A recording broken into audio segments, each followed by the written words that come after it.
What's up, Go Fam? Okay, may nakapagtanong. Ano daw bang mas maganda?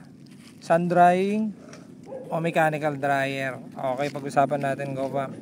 So, sa sun drying, usually magagastos mo dyan is 0.30 to 0.40 per kilo. Okay, bakit?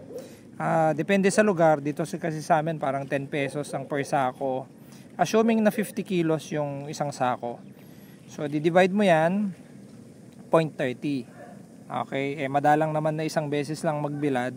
So usually dalawa, minsan tatlong beses. Kaya umabot ng 0.60 per kilo. Ayan yon. So matotal, okay. Ito muna tayo sa mechanical. Sa mechanical naman, ang running ngayon is 250 to 6 pesos per kilo. Ayan, ito mabigat to, 6. Depende kasi yan sa demand. Pero pinakamura na narinig ko, 250. Okay, so assuming na 100 sacks at 50 kilos, so at 5,000 kilos times 250, nasa 12,500 yung magagastos mo para ma-dry itong 100 sako. Comparing sa sun drying, 3,000 lang. O, di ba?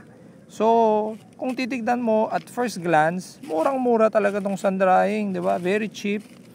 Ito, very expensive.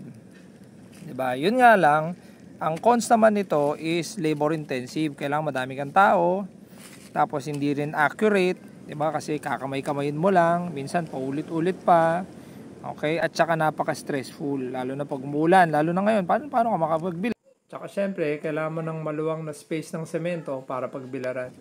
Ito naman sa mechanical dryer, Go Fam, very efficient. Diba? Kung anong MC talaga na gusto mo, makukuha mo. Less labor din, kasi konti lang talaga kailangan nito. At saka ito, pinakagusto ko. Peace of mind. Diba? Tapos, di ka na rin tingala ng tingala, Go Fam. So, ang mindset kasi ganito, Go Fam, hindi yung mahal at saka mura. Lalo na ngayon na tag-ulan. Imaginein mo na lang, kunwari ang dry ngayon nasa 18-19, no? Ang computation kasi yan, Go Fam, hindi yung mahal or ano. Imaginein mo kung yung sariwa mo is nabulok. Diba? Hindi mo nabilad, so umasim, umitim. So, from 18 at talagang nasira yan at naging tsokolate at na wala na, baka pati kainin ng mga pato ayaw yan. Baka kahit 4 pesos ayaw nang bilhin yung ani mo, diba? So yun ang mindset niyan, Go Fam. Instead na masira, kahit na mas mahal, isave mo yung ani, diba? Ginawa mo na yung lahat so itodo mo na. Ayan. So pag meron kayong mechanical dryer dyan na malapit or ano man, mas best na magpa-mechanical kayo, Go Fam, para ma-save nyo yung ani nyo kasi malaki, diba? Parang ngayon, ang tumatakbo ngayon nasa 10 pesos ata sariwa.